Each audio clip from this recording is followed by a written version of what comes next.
Hey now, we are getting over, and I am the Silver King, Adam Silverstein, here to lead you through these hard times. With episode 379 of your favorite professional wrestling podcast. That's right, Getting Over is back once again, and it is Thursday, so you know, folks, exactly what that means. We are here to talk all things AEW and NXT, and on this show in particular, we will be hitting you with an NXT Deadline Ultimate Preview, breaking down every single match on WWE and NXT's final premium live event of 2022. In fact, for WWE or AEW, it's the final day of premium live events and pay-per-views, with, of course, AEW's Ring of Honor airing Final Battle earlier in the day on Saturday. So we have a ton to get to across this show, talking NXT and AEW. We're not going to waste a lot of time off the top. Let's just do what we always do to start the show. Let me remind you that the Getting Over Wrestling podcast is all about Defy. So be sure to head on over to Apple Podcasts and Spotify. Drop those 5-star ratings on Apple. Take a little longer. Leave a 5-star written review. If you do, we will read it live right here on the show. Also, please do not forget to follow us on Twitter at Getting Overcast. We tweet about wrestling all week long, whether it's news, analysis live during the shows, or what have you. We post polls before and after all pay-per-views and premium live events. That way, you have the opportunity to have your voice heard on the podcast, and it is also the spot where you can contribute to the show by sending in DMs, tweets, questions, comments for the show that we try our best to read on the air as frequently as possible. As I noted, there is an absolute ton to get to today. A lot to talk about from AEW, a lot to talk about from NXT. And on this show in particular, we're going to go ahead, because it's an Ultimate Preview edition, and we always save those for the end of the show. We're going to do NXT second on this week's episode. We're going to kick things off with AEW. And as always, just one more reminder, if you're a first-time listener or someone who maybe doesn't listen to the Thursday show that frequently, we do have timestamps in our episode description. So whether you only watch one brand or the other, or you're looking for that Ultimate Preview right before NXT Deadline airs, whether it's Friday, Saturday, in the short period of time leading up to it, and you just want to hear the Ultimate Preview of NXT Deadline, hit our episode description, find those timestamps, and you can jump around. But as always, when we talk about these Thursday shows, and really every episode that we do here of the Getting Over Wrestling podcast, I hope you're hitting play and then taking your hands off your phone or your device, whatever the case, and listening to the entire thing. That's the goal of these episodes, right? It's to, even if you don't necessarily watch the show, maybe you hear about what the other program is doing, maybe you learn something, maybe your opinion gets changed or reinforced, right? Based on what we're talking about, or perhaps you just completely disagree with me. And guess what? That's totally fine too. So as I said, we're going to kick things off with AEW, a general overview of AEW from this week. Straight up, Rampage was a terrible 1-hour wrestling show. It was worthless. I didn't feel like I gained a single bit of insight. I mean, there were some matches made on the show, so I guess it had some value in terms of storyline, but it was bad from start to finish. Dynamite was the opposite. A really strong show, particularly in terms of in-ring action, with the men's title matches standing out. We saw the TNT Championship, Samoa Joe and Darby Allin. That was very good. And then the Tag Team Championship at the end of the show, the Acclaimed against FTR, superb match. So, watching Dynamite, even though some of it, sure, was building for ROH Final Battle, the majority of the show I found to be extremely entertaining. And like I said, particularly from an in-ring standpoint. So let's kick things off the way AEW kicked things off. And that was with the Dynamite Diamond Ring Battle Royal. I don't exactly know what it was called. I think it was called that. So they only announced like 6 people for this match, and they ended up mostly being the finalists, which really made the Battle Royal aspect kind of ridiculous. If I was going to talk to AEW and say, hey, do this a little bit differently, maybe do a 6-person elimination match or a fatal 5-way or something like that, rather than a Battle Royal, which just seems kind of irrelevant given what was up for grabs and the circumstances of the storyline that they were telling already with MJF. So that would be my take. Jungle Boy took out Lee Moriarty, with Morrissey booting him off the apron and then chokeslamming him into the ring apron. Really ugly spot, like ugly meaning it probably hurt Jungle Boy a lot. And that's clearly going to start a feud. I guess his thing is finally over with Christian and Luchasaurus, or at least until Christian is healthy and able to come back and wrestle Jungle Boy. Matt Hardy, Ethan Page, Ricky Starks, and Sean Dean were the final four, with Page forcing Hardy to team up. Page screamed at Hardy for not eliminating Dean on his behalf. Starks eliminated Hardy with a great tornado DDT off the ropes on Page, following before a attempted elimination off like a kind of a counter, and basically Page ran at Starks. He caught him, flipped him over the rope, and he got the win. So MJF's music hit literally 1 second after the bell, and that was purposeful because he wanted to ruin Starks' moment winning the match. He first said Bryan Danielson is terrified of him, and then he promised to retain his title and ring. MJF called Starks the drizzling shits and compared him to, and then quoted The Rock, calling him a Rudy Poo candy ass, and also referring to him as Dollar Store Dwayne and Pebble, given he's stolen the rest of his gimmick already from The Rock. Then he said Reign of Terror, which is a phrase that he trademarked this past week. It's also a reference to WWE and Triple H, given his Reign of Terror as champion. So another like WWE reference. For me, this one in particular is a bit eye-rolling, but some people like him, whatever. Starks bumped his shoulder when he went to grab a mic. He called him Maxi Pad and then a fifth-rate Roddy Piper. Fans immediately chanted Maxi Pad. Starks then ran down everything about MJF's look, saying he's cheap, he's not good enough to be AEW champion, while Starks always delivers and will take responsibility off of MJF's plate by taking the title.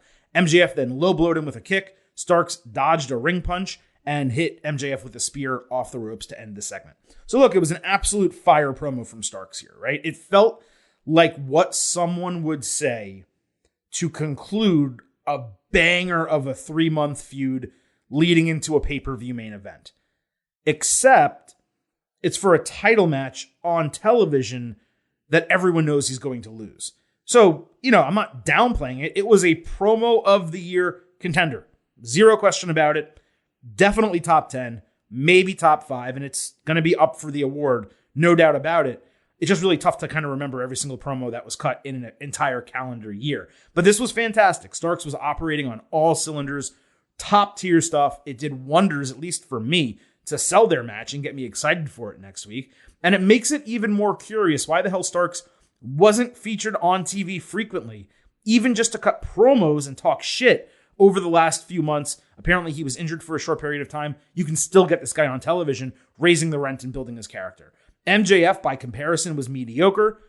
It's possible that was on purpose, to let Starks stand out and shine. But really, the last couple weeks of MJF, it's been incredibly repetitive. We talked last week about that extended promo segment with William Regal that felt like it was 4 topics in one, and he was just trying to get too much out. Here, it just felt monotonous stuff coming from MJF, and he's great on the mic, and he'll rebound and cut some great promos. But the last 2 weeks, it's really not been banner stuff from MJF, who is the number 1 or 2, or 3 maybe, top 3 promo guy in the entire company.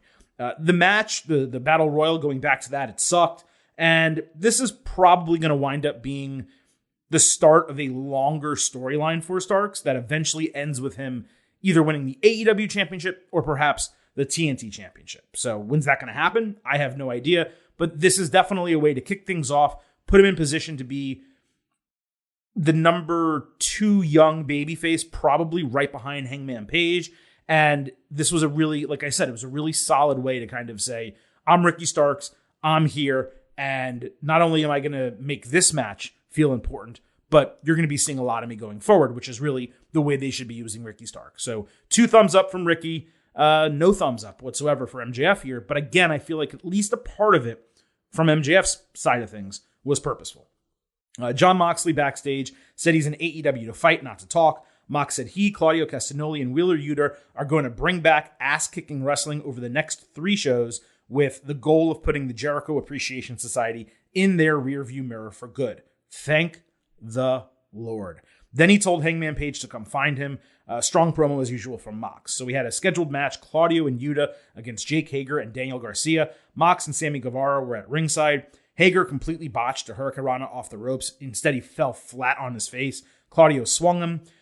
Sammy stopped Claudio from a springboard move, then grabbed his arms in view of the referee, but Mox was apparently allowed to just pull him down. The heels did a double submission spot, and Claudio beat Hager with an uppercut. This was mostly billed for their respective matches at Final Battle, And, it relatively succeeded, I would say, in doing that. Some entertaining wrestling, the right team won, and being able to come up front and say, hey, this is the end of the BCC JAS feud. That obviously was a massive positive, and that continued a little bit in what happened immediately after the match. And that was Tony Schiavone jumping in the ring to show an interview that was taped with William Regal. He was wearing a Blackpool Combat Club jacket. This happened after Full Gear, but preceding the Dynamite that succeeded it. Regal said it was being taped in advance just in case something happens to him. Almost like someone who thinks they're wanted by the mob, taping a video to say goodbye to their family. Or Robert Downey Jr., Tony Stark in Avengers Endgame, taping the thing on the Iron Man helmet just in case he perished in the final battle. Pun not intended there. That way his daughter could see it and say, I love you 3000. So something along those lines. Anyway, Regal said he gave MJF what he wanted, which was to be world champion, but he needs to be careful what he wished for, as everyone is now going to be chasing him. Regal said he realized the BCC no longer needed him months ago, but they also wouldn't let him go. So it was time for them to lead by example. Regal said the turn on Mox was him teaching his final lesson: always stay one step ahead and keep eyes in the back of your head. Regal then said he's BCC till the day that he dies. So Schiavone asked Mox, hey, what do you think about all this? And Mox just completely no-sold it and ignored that the video even played. He said, the only thing I know for sure is that we live and breathe professional wrestling. Our war with the JAS is going to end at Final Battle. He also issued an open challenge for anyone to fight him on Rampage, saying pro wrestling is about to make a serious statement. So look, this was convoluted, but it simultaneously made a fair amount of sense. Regal teaching them a lesson in some ways works. But to teach that lesson by costing Mox the title and giving it to MJF in order to teach that lesson, that is nonsensical. Look, AEW tried to figure out a way to give Mox an excuse to drop the title, to put it on MJF, to extricate Regal from AEW, and keep the BCC together, which we thought there was a possibility that would implode. There are certainly far worse ways that this could have been accomplished, but there's also far better ways that it could have been executed as well. Given the circumstances and the end results, MJF as champion, Mox emerging as the vocal leader, the BCC JAS feud, we hope finally ending at Final Battle. All those are positives, no matter how we ultimately got there or how convoluted the journey to get there was. That said, there was really no reason for AEW to take their fans, which are smart fans, let's not forget. The AEW fan base is not a bunch of casuals. They know what's going on. They know all the news around William Regal. And Tony Khan and AEW have used the smart fans being knowledgeable about storylines to kind of avoid doing some convoluted stuff that other promotions like WWE may need to do for a more casual fan base. But there was really no need to go this deep into the weeds about the entire thing. Fans know that William Regal is going to AEW and he's leaving AEW. Fans know William Regal is going to WWE and the circumstances of him leaving AEW. And they really could have just made it as simple as Regal turned on the BCC, he helped MJF, and then MJF proved, hey, you're evil, I'm even more evil because I'm turning on you too. And therefore, Regal has no reason to come back to AEW because the BCC doesn't want him because he turned his back on them. And then MJF turned his back on Regal, so he has nowhere else to land. So he's gone and he's not coming back to the promotion. That's really all they needed to do here. Don't forget, before they involved Regal in this entire thing, they already knew, Tony Khan already knew he was leaving. So they didn't have to go this far and this convoluted. And I think the way that Mox kind of no-sold it and didn't respond at the end really showed you that he's just like, look, this doesn't make any sense. Let's just move on from this entire thing. And Regal, the way he explained himself in that promo, yeah, it really didn't make sense when you kind of go back and think about it. So yes, just to kind of wrap this all up and so we can move on, the I don't want to say the ends justify the means, but we got where we needed to go. Again, with MJF as champion, Mox losing the title without losing it clean, and the BCC staying together with Mox as that new vocal leader. Was it the cleanest way to get there? Absolutely not. Should it have been done better, given the amount of time that AEW had to concoct something? Absolutely. Could it have been worse? It absolutely could have been worse. So that's kind of where we'll put a bow on the entire thing. And hopefully, especially after Final Battle this weekend, we don't need to talk about this ever again. It will be very curious to see what happens with Mox. Hangman Page, clearly that's a feud that's building, one would presume, for their next pay-per-view coming up in early 2023. And then what happens with Bryan Danielson and MJF. It seems like Danielson's going to be that top challenger once MJF beats Ricky Starks. Again, a match that could happen in the first pay-per-view of 2023, or if they do some special shows in early 2023 in January. We'll talk about that a little bit later. And then really, where does everything go? We'll have to find out, of course. But for now, we'll put a bow on it, and we'll come back to it at another time. On Rampage, The Acclaimed came out for an interview with a really weak rap from Max Caster. He goes through waves with his rhymes. Like sometimes they're fantastic and he'll hit 2 or 3 in a row, and then sometimes they're just not good at all, and he'll go like a month without cutting a good rap or anything like that. Anthony Bowen said Jeff Jarrett and Jay Lethal can't cut the line for a title match, given there's someone else, referring to FTR, that's been waiting. Gun Club, then Jarrett and Lethal came out in succession on the ramp. Then FTR walked past both teams into the ring. They just shook hands with The Acclaimed, and that was the entire build to a tag team championship match that FTR has been waiting to get as number one contenders for 3/4 of the year. That was horrendous. So also on Rampage, we had Jarrett and Lethal against Private Party. Lethal ate silly string but dodged a 450. The referee got distracted. That opened the door for a lethal injection Russian leg sweep combination with Jarrett and Lethal winning. And I'm just trying to figure out who wanted this match and who thinks Jarrett and Lethal deserve to be atop the tag team division in AEW. Complete joke. So we'll go back to Dynamite.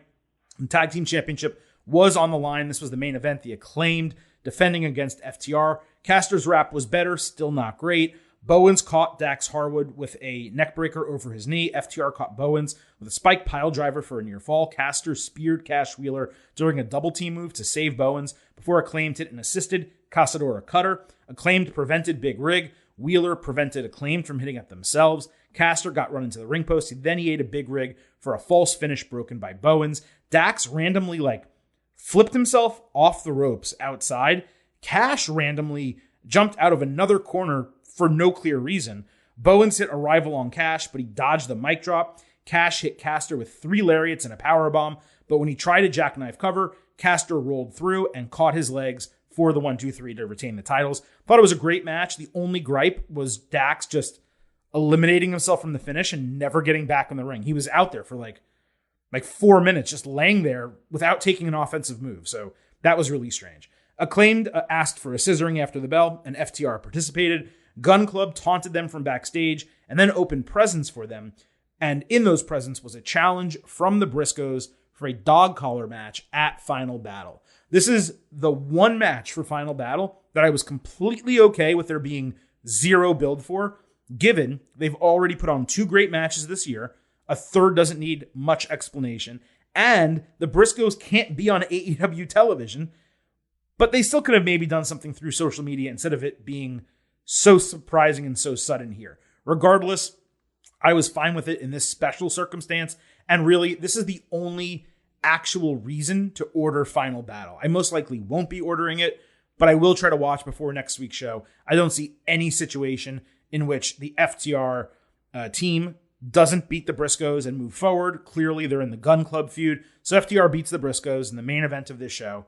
Then they feud with Gun Club, and you see what happens going forward from there. Otherwise, I don't really see the point of Gun Club being the thorn in FTR side for this extended of a period of time. Now, regarding the Dynamite match, I was indeed surprised Acclaimed won this clean, and props to FTR for putting them over that way. It really does establish Acclaimed as legitimate champions who can go toe-to-toe with basically anyone. It was a worthy main event, the best match on the show, a solid 4 stars and an A-. I might actually go a bit higher on a second watch, but I almost never watch TV matches twice. And the way the finish transpired, that bothered me, and it did have me go down from the 4.25 to the 4, but still, very fun match. On Rampage, Darby Allin fought Cole Carter. Darby beat Nick Camarata with a bat before the bell and eventually won with a hammerlock-style Scorpion Death Drop and the Coffin Drop. Darby later cut a promo saying he wanted to go after the TNT title now that all of his personal scores were settled. Darby challenged Joe with Sting and Wardlow banned from ringside. The match was whatever, but this was probably Darby's best promo in maybe ever in AEW. I loved it. I loved what he did talking into the mirror. It was annoying that they had another promo on Dynamite that he basically repeated the exact same stuff, but in a different venue. It was really odd. But the promo we got on Rampage from Darby Allin, loved it. It was the most believable he's ever looked and sounded, in my opinion, once he's been in this company. On Rampage, Juice Robinson cut a taped promo to challenge Samoa Joe for the ROH TV title at Final Battle. This was the entire build for a pay-per-view match. Again, I excused it with the Briscoes, but what the hell are we doing here? I know that people don't want ROH stuff on TV, but if you're building for a title match, you can do a segment on Rampage for it, not just a little promo like this. So we'll move to Dynamite. The TNT Championship was on the line. Samoa Joe, Darby Allin, as we mentioned. Joe beat the shit out of Darby outside and literally threw him off the ring apron. Darby basically sold a concussion, like he didn't move, his eyes were closed. Yet the trainer in kayfabe allowed him to wake up, return to the ring, beat the 10 count, and continue wrestling. Darby rebounded a coffin drop outside, plus his flip over cutter and a code red inside. Joe gave him an STO, but Darby bit his face. When he then went for a coffin drop, Joe caught him, flying on the landing, caught him into a coquina clutch, which was a counter for the knockout win and retention. Darby rose after the bell. He pushed Joe only to eat a headbutt, a muscle buster onto an upturned skateboard, and then a chokehold that was only broken when Wardlow made the save. The match was decent enough, but the finish was a blast, and it was exactly the way you have Joe beat Darby, given his finisher opens a door for that submission counter. Plus, the muscle buster onto the skateboard, it was gnarly. And I say this all the time when it comes to Darby Allin. It's I can't believe he took that spot, but it was also completely unnecessary for him to take that spot. Just do a regular muscle buster and then choke the guy out. Why are we actively trying to end this guy's career earlier by having him take a muscle buster, which is already a dangerous move, onto an upturned skateboard? I mean, it just doesn't really make a shred of sense here. But it was quite a sight. The whole thing worked. And this was easily the best that Joe has looked thus far in AEW. In fact, it's not even close. This is the best he's looked in AEW. On Rampage, Saraya did her sit-down interview with Renee Paquette. She said she got chills wrestling again and said it was a huge deal that the women got 3 matches on Full Gear. She said it was great for Jamie Hayter to win the title, but she wants it herself. And the whole thing was literally 90 seconds. It didn't accomplish anything and we didn't learn anything.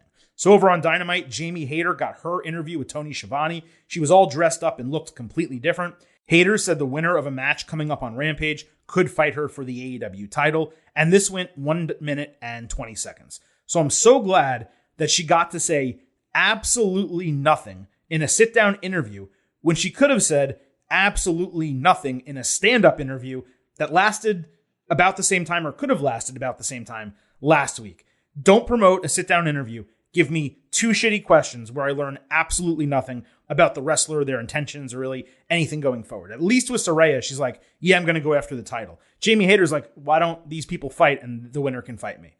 I didn't learn shit about her. The whole point of a sit-down interview is to learn someone's motivations, their goals, to get insight into their character. Jamie Hayter remains a really good wrestler who roomed with Tony Storm once during the pandemic and is now champion.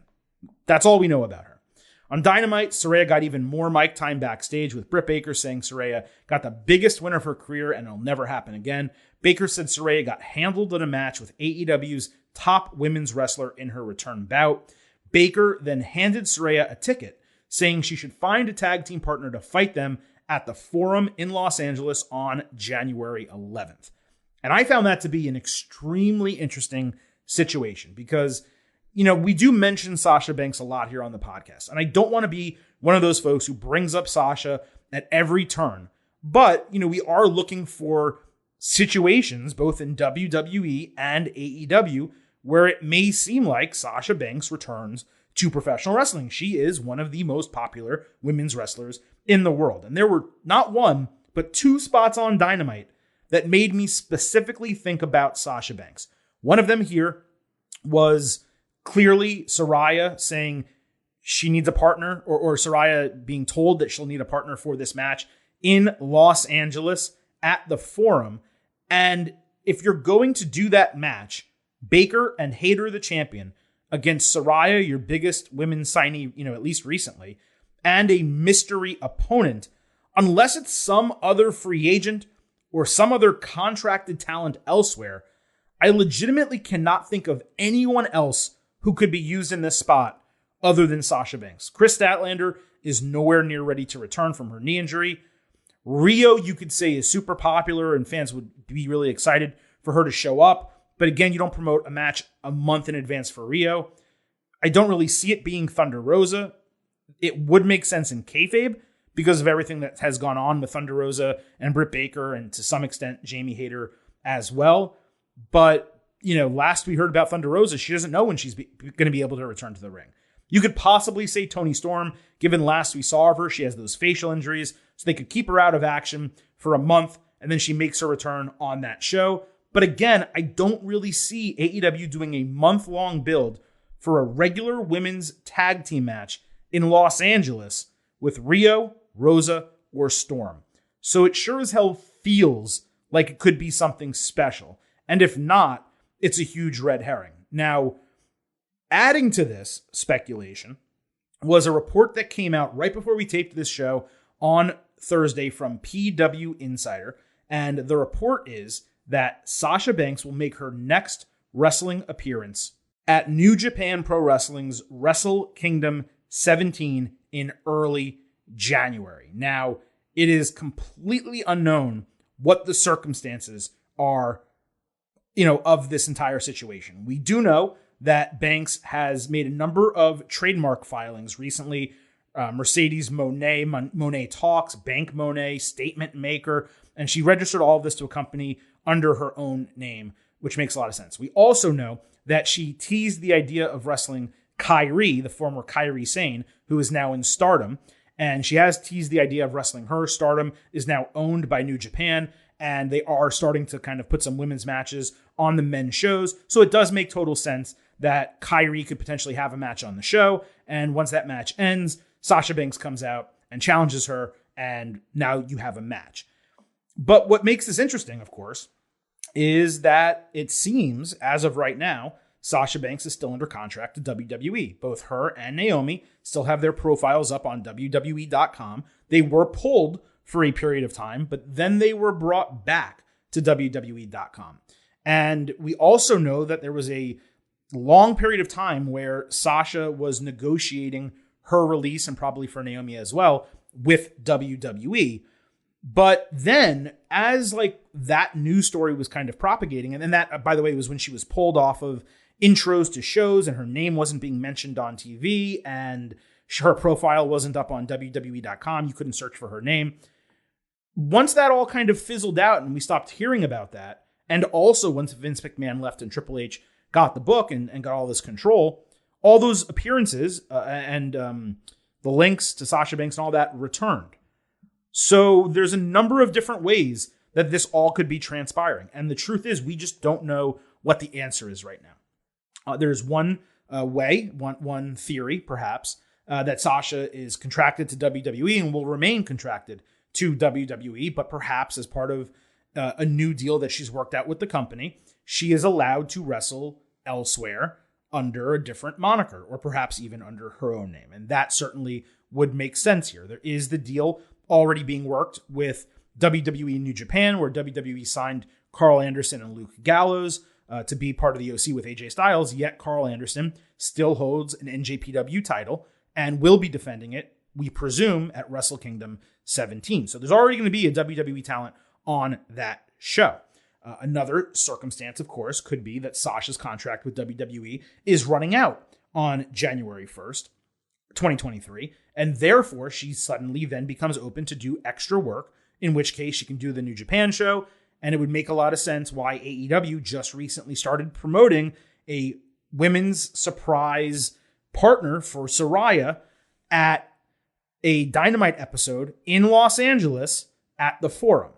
That kind of all comes together. Let's not forget Sasha Banks, I'm not trying to say that Sasha Banks is the one who injured Saraya, but Sasha Banks was working with Saraya when she got injured the last time. She was in a huge depression about it, reportedly, and Saraya obviously told her, it's not your fault, it's not your fault. And Sasha was one of the first people that Saraya texted to kind of let her know that she had been cleared and was returning to wrestling. So there's clearly a relationship between those two there. So I don't know really what's going to happen. It could be that Sasha's going to work the show and then show up at the Royal Rumble. But then you say, well, if WWE's okay with her working elsewhere, that's cool.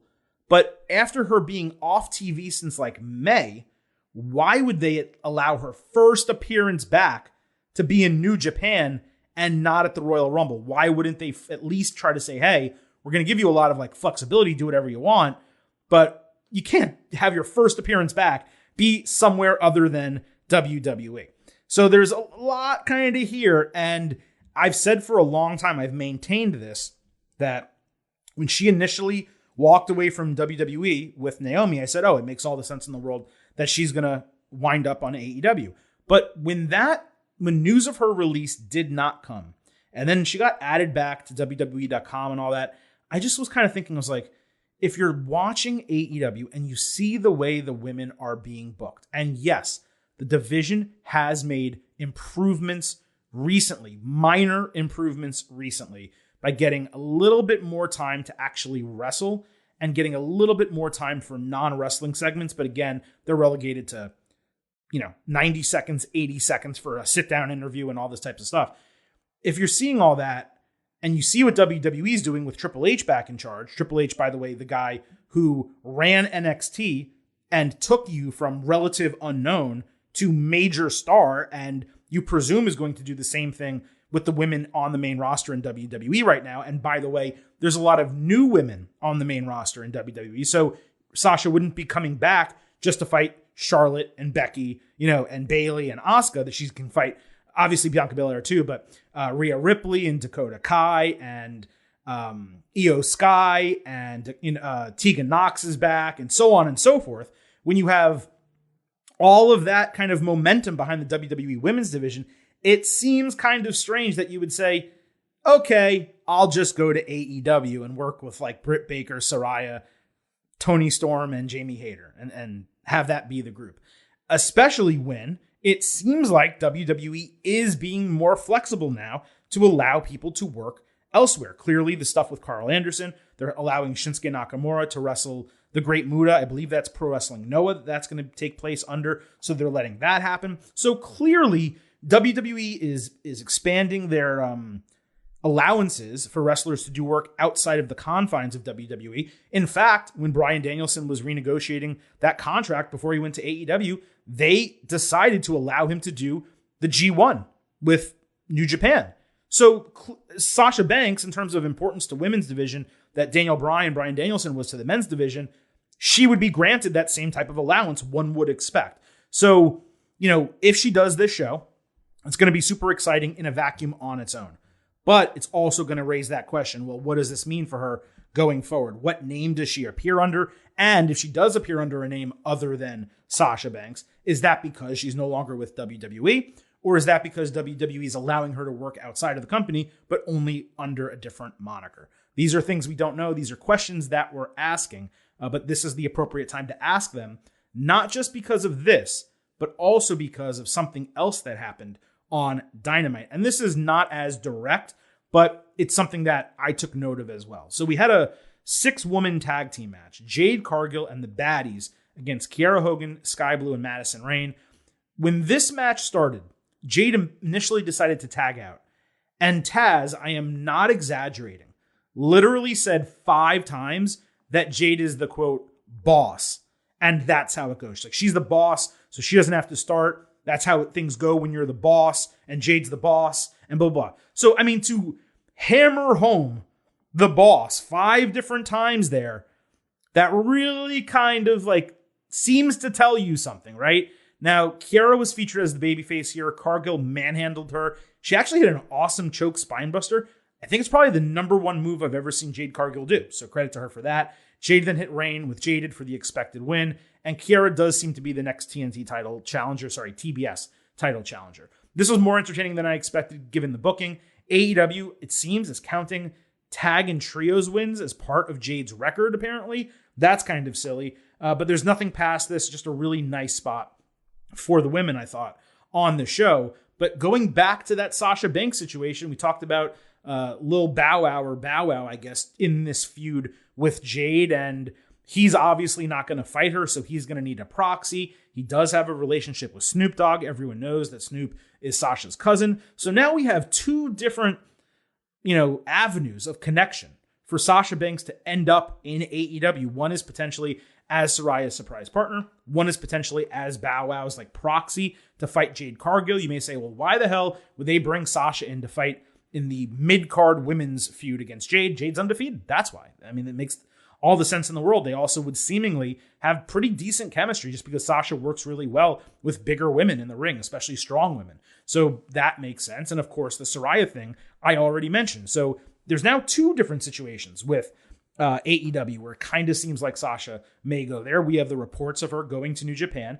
And there's also been some circumstances in WWE where we keep kind of expecting there to be a surprise in the women's division or something to happen. I think Sasha Banks' name was actually uttered on television a couple weeks ago, if memory serves, and I tweeted about that. I was like, oh, that's interesting. They haven't said her name in a really long time. So she's being mentioned on TV. She's back in the package. She's on the website.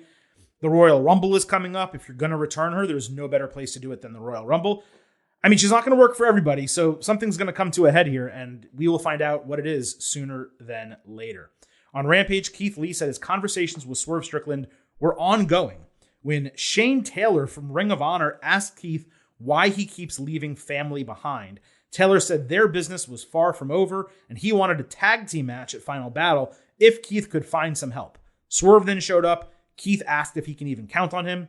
Swerve took off his glasses, and Keith walked away.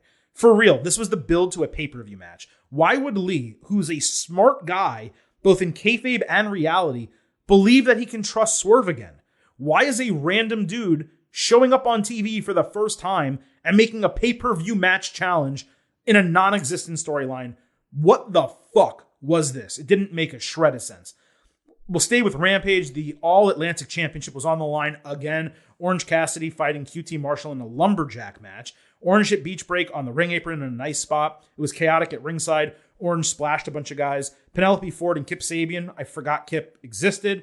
They came out to distract Orange and push him ass first off the top rope into a diamond cutter by QT for a false finish. Cassidy recovered immediately, then hit Orange Punch and beach break for the win. Then he did a tope suicida on Sabian, and they brawled up the ramp. The Lumberjacks then started brawling for no reason whatsoever. The lights went out. They came back on. House of Black appeared. They cleaned house. Buddy Matthews and Brody King were going to hit Dante's Inferno on one guy. Malachi Black stopped them, so they hit it on Serpentico instead. Then the guy that Malachi didn't let them beat up, they beat the shit out of outside the ring anyway, along with the other Lumberjacks to end the show. I don't even know what I'm supposed to say about any of this. The title match was whatever. I mean, QT Marshall's in a main event. What are we doing? House of Black, they continue to look great. I wasn't particularly excited by it. That's really it. So we go to Dynamite. Orange told Kip he didn't need to interfere. All he had to do was ask for a title match. Sabian said he's hurt, so Cassidy told him, find someone else. And so there's going to be someone else fighting Orange Cassidy. The whole All-Atlantic storyline with Orange, I cannot find it in me to care one iota. It's not working. On Dynamite, Black said it was time for them to put down the corruption in AEW, with Julia Hart saying that the crime committed by people, I guess, is treason, and King saying the punishment is extermination. Black then issued some blanket challenge. I love all of these guys, and I like Julia too. It's just so tough to get excited about anything when everything they're doing now feels aimless. Their return was hot, but they didn't return with a goal in mind or a specific person or a group of people that they're feuding against. So, do something here. I'm sure it'll come up sooner than later, but I need more than what we're getting. And then on Rampage, Athena fought Danny Moe. Athena won a squash with a falling code breaker and then beat this girl's ass outside, drilled her with a knee into the steel steps before feigning she would punch Aubrey Edwards a second time, but ultimately she didn't. I continue to like this gimmick with Athena. She's really the lone bright spot on Rampage, and one of the few things I actually care about seeing week to week. It's just too bad that it's all for Ring of Honor. I assume she's going to beat Mercedes Martinez in the women's title match, but I don't even know if that's actually what's going to happen. But if I was AEW, if I was Tony Khan, I would definitely strap up Athena. Mercedes, she's been injured for a long period of time, hasn't been able to wrestle. Totally fine as a transitional champion. Athena actually raises the rent. You get excited when she has a championship and she is in the ring. So that is it for AEW this week. Obviously, ROH Final Battle is coming up Saturday afternoon. I don't think I will be watching it live. It's possible. I don't think that's going to happen. I will try to watch it, or at least the key matches on the show, before next week's Thursday episode talking NXT and AEW, so we can break down that and kind of, some of the fallout and maybe what it has to do or how it pertains to AEW storylines, particularly when it comes to JAS and BCC. I think that's probably where the greatest impact will be when it comes to AEW. So again, we'll try to talk about it on Thursday's show. If for some reason I do watch it, though, we will do it as part of the instant analysis with NXT Deadline on Saturday. But as of right now, at least, that is not the plan. Speaking of NXT, let's go ahead and slide into that. We will first discuss everything that happened on NXT itself, and then we will give you our NXT Deadline Ultimate preview. So let's go to the TV show first. Julius Creed got his knee cleared backstage when Ivy Nile asked the trainer, "What do you think of his ribs?" The Creeds were upset that she asked, and she just said, "I'm trying to protect him." The trainer found swelling on Julius's ribs and then rescinded his clearance. So Brutus got mad at Ivy. Bryson Montana, who I'd never heard of before, was in the ring with the camera focused on him when out of nowhere, Sangha just ran through him. Then Javier Bernal entered for his match, only to already see Indusher in the ring. So he just sold an injury and left, which was pretty freaking funny. They said they only wanted to fight the Creeds at 100% and therefore declined their challenge and said, "We will not fight you at NXT Deadline." That sent the Creeds out from backstage. They were super angry and they had to get restrained by officials. Later backstage, Bernal got called out by Mackenzie Mitchell for looking over his shoulder, scared of Indusher. He called her biased, so Mackenzie asked Ikemenjiro what he thought of Javi. He called Bernal a big body chicken, so Javi stormed off. I assume they're going to fight next week, and that's a good person for Bernal to get a win over. I said last week that the Creeds and Indusher match, it just didn't make any sense for Deadline. It's a really strong TV main event. It's not something that you would put on a premium live event when there's really been no significant feud ongoing between the teams other than they're both big and they want to fight each other. So I was pleased that it was pulled from the show and replaced by a better tag team match that we'll discuss a little bit later. Bernal remains like a total delight in this chicken shit role. It just continuously works. And the way he and Mackenzie Mitchell play off each other, it's pretty great. Tony D'Angelo fought Zion Quinn. This was a shocking squash over a big dude who seems to have potential in Quinn, but maybe he's just not putting it together. D'Angelo hit a new backdrop-style Uranagi for the win in like a minute. Tony said he doesn't have any ring rust and he's focused on Wesley and the North American title, given he already took D'Angelo out. Anyone who saw that match knows Tony's knee just buckled and Wesley had nothing to do with it, but I digress. Wesley told D'Angelo he'd fight him after he took care of Dijak, who attacked him last week. D'Angelo refused, so Dijak appeared on the Titantron, saying he was impressed Wesley is back after taking the knee to the jaw last week, but he needs to keep his name out of his mouth. Stacks then tried attacking Wesley, but he did this really cool, inventive, like backward slide out of the ring between the bottom and middle rope, and that ended the entire thing. I wish I had some deep opinion on this. I don't. It was fine. Dijak, he just remains somewhat unimpressive since his return.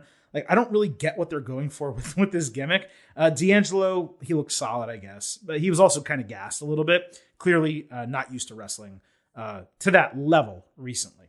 Briggs and Jensen fought Idris Enofe and Malik Blade. Sol Rucka was dancing in a TikTok at an NXT live event, and when we saw these teams get into some type of big argument for an unknown reason, and that set up the match. So they gave us a reason for the match, but they didn't actually tell us why they were arguing. Odyssey Jones came out with Enofe and Blade. During the match, Kiana James' assistant dropped off a letter for Briggs and Jensen. After some big moves by the faces, Von Wagner came out to battle Jones for really no discernible reason in the moment. Enofe got distracted, and he ate a spinning heel kick plus a high-low move for the loss. The faces seemed to make good. They dapped each other up after the bell. So we've got to have at least one of Briggs and Jensen or Toxic Attraction get rid of the high-low finisher, at least for my sanity, if they're all going to remain in NXT. There was nothing special about this match.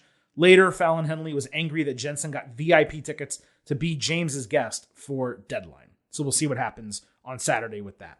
Hank Walker fought Charlie Dempsey. Walker last week approached Dempsey saying he heard his comments, and while Walker hasn't been training for this all his life, he's been working hard and wants to earn Dempsey's respect. So that led to the match. Dempsey countered Walker's power with technical wrestling. Suddenly, Drew Gulak appeared on the ramp. Dempsey eventually grabbed Walker's leg, wrenching him into a single leg crab that he pressed into the back of his head with a forearm hook, like around the face, and he got the submission win. Gulak shook his head and then left. That was a really nice, simple piece of booking here. A good look for Dempsey to get a win and an easy feud set up with Gulak, who is one of the coaches down there now. It would be really cool if NXT decided to do like a catch point faction like they had in Evolve. I'm not really sure that's in the cards. It's probably just going to be a one-on-one match that really puts Dempsey over as being a top-tier technical wrestler. Nevertheless, definitely interested to see what they're doing. Walker was also positioned as far less experienced, so the loss for him was completely excusable. Scripps got a new vignette reciting a poem in a dark room as he wrote on a notepad. He said he grew up somewhere where people judged others on what they see, not on what they heard. So that's the explanation, I guess, for the mask and the gimmick. I mean, look, Reggie's entertaining in the ring. He has a chance to develop into something. But if they keep him in that mask, I just don't exactly see how they can make that work. Some tweaks, and Scripps can probably work, just not as it was presented last week. There was another vignette for Lyra Valkyra, who talked about being swift and decisive like a bird. She said she would debut next week, so I guess we're going to see what that looks like next week. So that's everything that happened on the NXT TV show that did not really directly have to do with NXT Deadline. So let's go ahead and break down NXT Deadline Ultimate Preview style. There are going to be 5 matches on the card, including the 2 Iron Survivor challenges. So we'll start with the low card. We'll work our way up to what may be the main event, or at least the biggest title match on the show. Sophia Hale was crazy excited that she got a match with Isla Dawn on NXT. Duke Hudson tried to get Andre Chase to tell her not to wrestle, but when he let her, Hudson second-guessed him, which sent Chase into a fit of rage. He stormed out of the room. Later, Dawn was being spooky, yet she said she was ready to fight. So we got Hale against Dawn. Isla quickly put Thea in a really unique headlock, dominated her with 2 powerful clothesline moves, and got the win. It really wasn't that impressive, and I know Isla Dawn can wrestle better than that, but also Thea Hale is a neophyte, total green rookie, so there's only probably so much that they could actually do. After the bell, the screens flickered and smoke filled the ringside area. Before Alba Fire attacked, they brawled and got separated, with Fire dodging poison mist from Dawn. That hit a referee in the face. The post-match I thought was really strong. The match itself was more about giving Isla a win and continuing the Chase U storyline. So I put a note that the segment was so intense, it felt like it should have been a Deadline match. And then about 30 minutes later, they announced a Deadline match. Alba Fire against Isla Dawn. And this is impossible to predict because there's only really 2 ways this can go. Either Alba Fire is actually going to get called up to the main roster, and that debut could happen really at any time, but given the time of year, it would seem more likely to happen during the Royal Rumble itself. Either she's going to get called up or she's not. If she is getting called up, then she loses this match, puts over Isla Dawn, who is staying in NXT, and now Isla Dawn has a lot of momentum with her character, and she's a force, and she beat Alba, and so on and so forth. Or Alba is staying in NXT. And if so, you cannot have her lose 3 times to Mandy Rose and then go ahead and lose to Isla Dawn as well. So my prediction, as my prediction has been for months now when it comes to Alba Fire, is she either wins the match or leaves. I said that about Mandy Rose. Didn't happen. The only way to make that make sense is to have her also lose here if she's getting called up. So I have to believe that Alba Fire is getting called up to the main roster, and therefore I am picking Isla Dawn to win. But I can't predict any of her matches right, so it's probably going to be the exact opposite. But I can only do what I can do. Pretty Deadly was dressed as Santa Claus and an elf sitting on each other's laps to tell a Christmas story that they wrote themselves. Unlike the day in a life diary video they did, this wasn't really particularly funny. It was just kind of braggadocious. When they hugged after it was over, New Day's music hit out of absolutely nowhere. They sold it incredibly well with purely shocked faces. The crowd popped huge. Xavier Woods said the story they wanted to tell was being Deadly's opponents at Deadline. Of course, the champions took exception to that and attacked, but New Day got up on them, smashed presents on their heads, and super kicked them off the apron while dancing with the titles. This was such a nice surprise. Both New Day showing up, the match happening at Deadline, it's all great. It was odd that Deadly didn't have challengers all this time. I think I mentioned that last week. Now it makes sense why. It's clear WWE feels they need like a little bit of main roster flavor when they do the NXT Premium Live events, maybe to help them draw a little bit, and that's perfectly fine. One-off moves like this are only positives for the fans.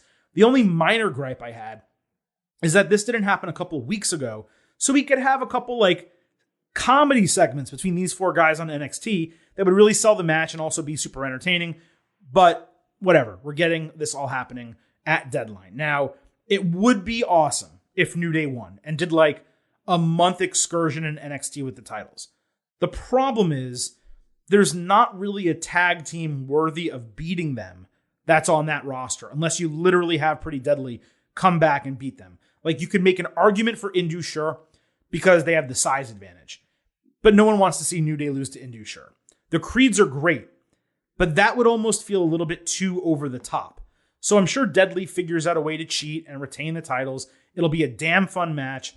Also, let's not forget Kofi Kingston has already been announced for Royal Rumble. Not that being an NXT Tag Team Champion would preclude him from doing that. You could have New Day win the titles here and keep them all the way to the next NXT Premium Live event, which was announced also right before we taped the show, NXT Vengeance Day, which is airing on, I believe it's February 4th, a Saturday.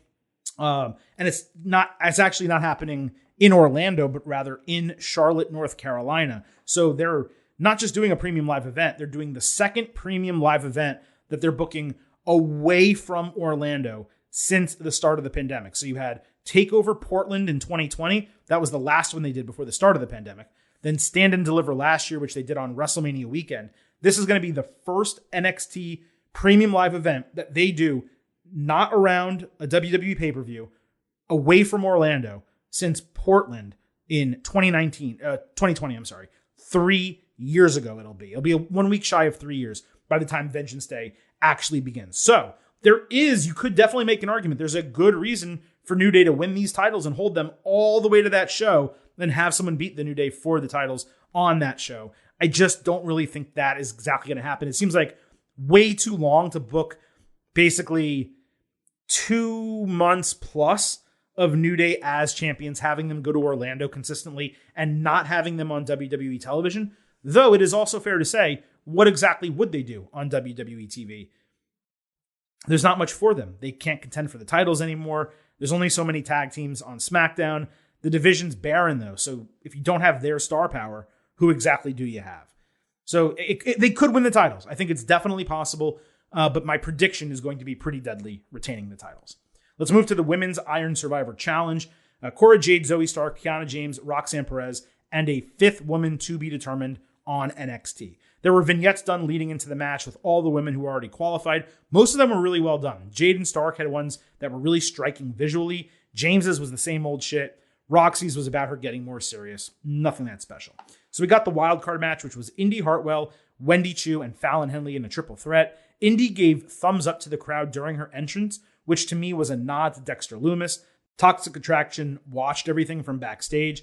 Indy was on top for most of the match. She caught Chu running with a spinebuster. Chu then grabbed Indy, who had Henley on the ropes, for a combined German suplex.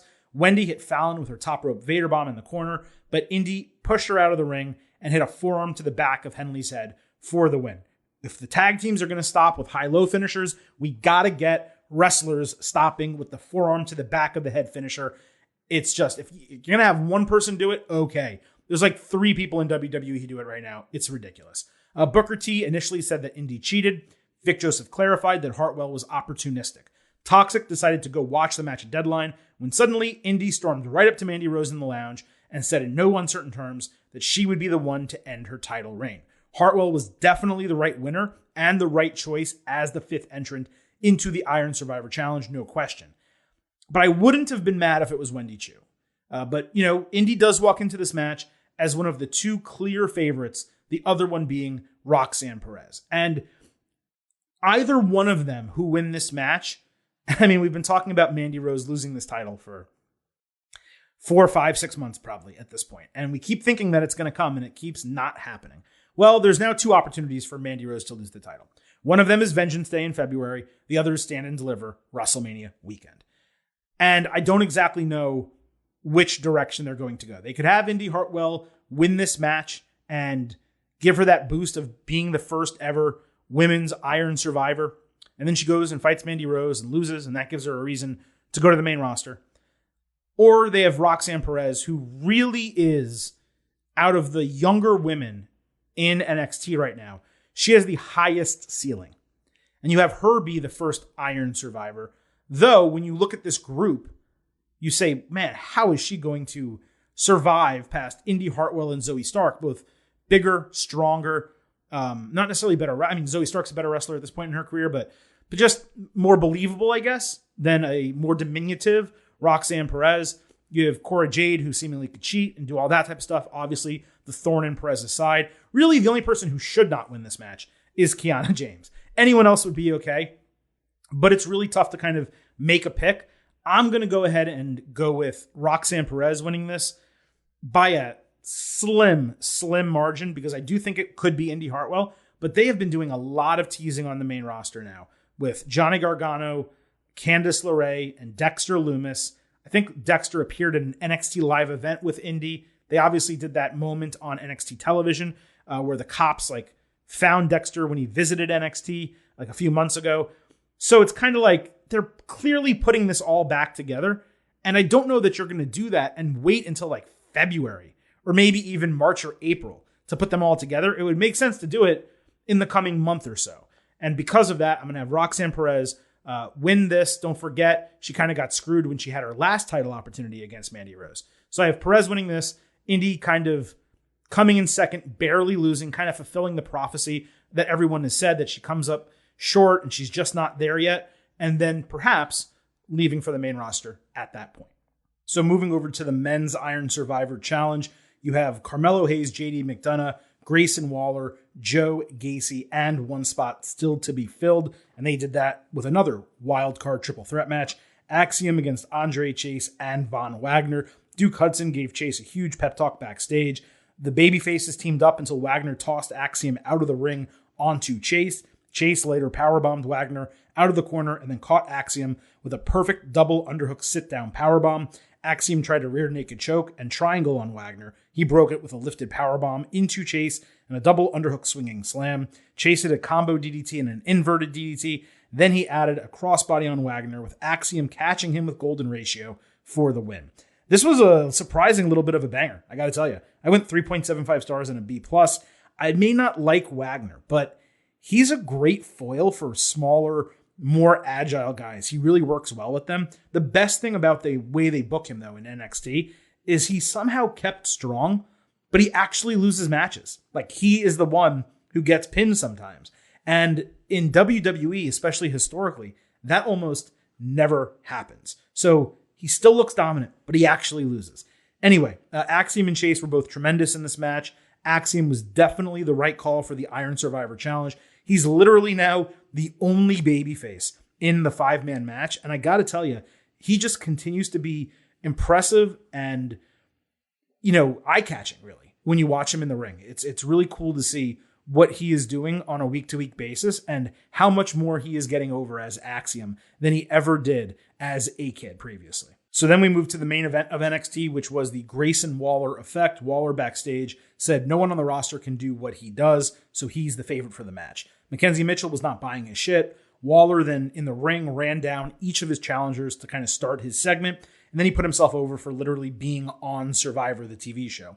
Mello said he'll have the same energy in minute 1 as he will in minute 25. JD said Mello has been protected since he joined NXT, and he's not ready for what's to come, and JD has the bigger gas tank. He's the one who's going to be able to last. Mello then took a shot at Waller, saying, dude, you're not going to be able to last 25 minutes. They look good, but she's got me saying, hey now! Gacy said his normal spooky type of shit. When Axiom spoke, he was talked about adaptability, whatever. Waller acted like he fell asleep while Axiom was talking. Mello called him a nerd. They kind of buried him. I mean, I know that that's what his gimmick is, but it wasn't necessarily the best way to do that. It did take a long time to get to the eventual brawl, which you knew was coming to end the segment, but they all got eventually to it, with Waller hitting a tope onto the other 4 guys while still holding his phone doing the live stream, which was pretty cool. NXT ended just with a bunch of chaos. Waller is going to be really good, no question. The others here clearly have potential. But in this segment, Melo clearly shined above the rest of them. I'm not sure that this was the best possible go-home segment, but it did ultimately get the job done. So you look at the match, the 5 competitors, again, just like we did with the women's match, you kind of do a process of elimination. You see who can actually win, who makes sense to win, and who does not. Axiom makes 0 sense to win this match. Joe Gacy also being someone who's already feuded extensively with Braun Breaker doesn't make sense for him. Same with JD McDonough. That leaves us with Carmelo Hayes or Grayson Waller. Grayson Waller hasn't held any gold, and he hasn't really been heavily involved in any type of title feud to this point. And if he's going to be, well, guess what? It would actually make a lot of sense for him to probably feud with Wes Lee in the North American Championship much more than at this point to go all the way up and feud with Braun Breaker. So to me, it's obvious. You have the biggest star in the match, one of the biggest stars in the entire brand, Carmelo Hayes. It's your first ever Iron Survivor Challenge. Melo really should be the one to take the championship off Braun Breaker. This is a great way to put him in position to do it. So yeah, I have Carmelo Hayes winning the Men's Iron Survivor Challenge. I really don't think this one's that tough. It's, I think, to me, a lot easier than the women's match. But, you know, there is a case you can make for JD McDonough, just given all of the stuff that he's talked about, him, you know, knowing the human body and the way to maximize it in the match and all that type of stuff, him being, quote unquote, the smartest one in there. There is a case to be made for him, but for me, it's Melo or Waller, and I do have Melo ultimately winning the Men's Iron Survivor Challenge. And that brings us to what I expect to be the main event of the show, but perhaps the Men's Iron Survivor is, and this instead is the penultimate match on the card. The NXT Championship, Braun Breaker defending against Apollo Crews. Braun was back on the water fishing when Apollo asked to join him. They did some lighthearted trash talk with Breaker, talking about the grind of being champion. They were excited Crews caught a fish and were basically cordial through the end of the segment. And this was basically just a combination of the 2 video packages that we've seen the last couple of weeks. Breaker on the water, and then Apollo Crews in the diner, and both of them, you know, meeting in the diner. It's just strange that this is presumably the main event of the show. It's at least the main title match, but it's only been built via videos outside the Performance Center. Now, it's nowhere really near a strong enough build to make me as a viewer believe that there's going to be a title change, even if Crews is a legitimate challenger who would make sense to take the strap off of Breaker as someone who's been Intercontinental Champion on the main roster, obviously had a long run on SmackDown and Raw. For Crews to come down and beat him, it wouldn't hurt Braun one iota, but it just really doesn't make sense for him to actually be that person in this spot with as weak of a build as this match has gotten. As I've said before, Braun's booking, it's been really boring as sin for months now, and his title reign coming to an end is long overdue. But when you have these 2 premium live events that they've now promoted, Vengeance Day in February, and then Stand and Deliver coming WrestleMania weekend, you have to make the move at one of those. You don't do it on NXT Deadline when the Iron Survivor challenges are really supposed to be the highlight of the show. So hopefully they at least figure out how to make him more interesting again, because just candidly, when we talk about all the matches on this card, I actually care about this least out of everything. You have the 2 Iron Survivor challenges, Pretty Deadly against New Day. I'm just really curious to see how that goes. Alba Fire, Isla Dawn, I think is going to be a great match. This is going to be a ton of fun in the ring. Like, this is going to be a banger. This is going to be, you know, arguably the match of the night. It's very possible that it could be that, but I just don't care. They don't have me caring about Breaker anymore. I don't care about this Apollo Crews character. I don't even know what this Apollo Crews character is. So yeah, I'm just kind of underwhelmed at this going into NXT Deadline. Now, we've broken down. Oh, I guess technically I didn't give you a prediction. Braun Breaker retains the title. That's my prediction. Now, we've broken down every match. I've given you some predictions for them. Let's move to our pre-show expectation grade for NXT Deadline. Normally, I would let Vintage Chris Vanini go first and give his grade. He's not here. As far as all of you, the listeners, you will be able to vote and provide your pre-show expectation grade on Saturday, about 1 hour before NXT Deadline begins. I will post a poll on our Twitter account at GettingOvercast. You can provide your pre-show grade, and then once it goes off the air, I will post a second poll, and you can provide your post-show grade, both of which I will read on our NXT Deadline Instant Analysis podcast coming Saturday evening. But let's go to the Silver Kings pre-show expectation grade. I gotta say, I'm not particularly high on this premium live event. Both of the Iron Survivor challenges, the rules are just so convoluted. I mean, it's an Iron Man match mixed with a penalty box, a point system counting falls. It's timed entry, kind of Royal Rumble style to some degree. And, maybe the booking is going to be so, airtight that by the time we come out of it, we say, wow, those were total bangers. Love the match concept. Everything's perfect. Nothing needs to be changed. It just kind of feels like the penalty box in particular is one gimmick too far. It doesn't feel like that is needed for this particular match. Every other part of it makes sense, really, except for that to a large degree. So I'm not overly enthusiastic about these being groundbreaking match, stipulations, special matches, whatever you want to call them, going into the show. And they are the biggest part of NXT Deadline. You also wonder, the show's called NXT Deadline. Why didn't they just call these like Survivor Deadline matches? Or, I don't exactly know what you would call it, but usually you try to name it something similar to what the show is being named. So that way it all kind of fits together. But maybe they wanted to avoid what Triple H, the pitfall that Triple H said that WWE gets in so frequently, is where the match becomes so big that they name the show after it, and then when it's coming every year, and you kind of want to avoid that. However, it does seem like if you're going to do Iron Survivor challenges, doing them in December at the end of a year, it does make a lot of sense. So that's, for me, why I think it should have been a little bit more related, the name of the show and the name of the match. I digress. My point is, these matches, I'm not overly enthusiastic for them, even though I largely like the people competing in them, and I do think that they're going to be super entertaining. So you take that into consideration. Pretty Deadly versus New Day, again, a match with zero build, where I don't expect a title change. I think it's going to be very well wrestled. Is it going to be an absolute knockdown, banger? I don't know that that's going to be the case. Alba Fire and Isla Dawn, you have very minimal build for the match.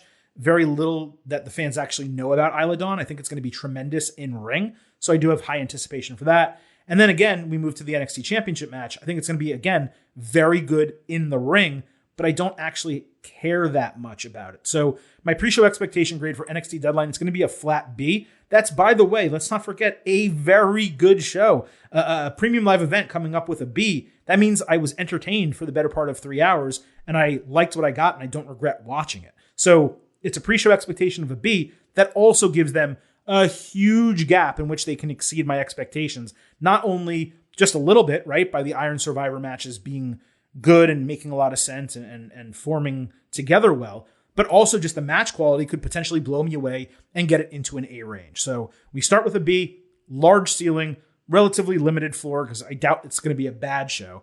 But we come in with, moderate expectations is the best way I can put it for NXT Deadline. And we'll see Saturday night, as soon as the NXT Deadline goes off the air, on our very special Instant Analysis podcast right here on Getting Over in the exact same feed where you are listening to this right now. We will have that Instant Analysis show. You will get our post-show grade along with breakdowns of every single match, grades for every single match, and thoughts on where NXT will go from a storyline perspective coming out of NXT Deadline. So thank you, of course, for listening to this Ultimate Preview, and do not forget to join us for NXT Deadline Instant Analysis Saturday night as soon as that show goes off the air. I have yet to decide whether I am going to do a live show on Twitter Spaces for NXT Deadline. It may depend on what the excitement is for the show on Saturday. Recently we've done a couple of these that weren't necessarily that well attended. The last one we did for AEW Full Gear, it wasn't as well attended as we expected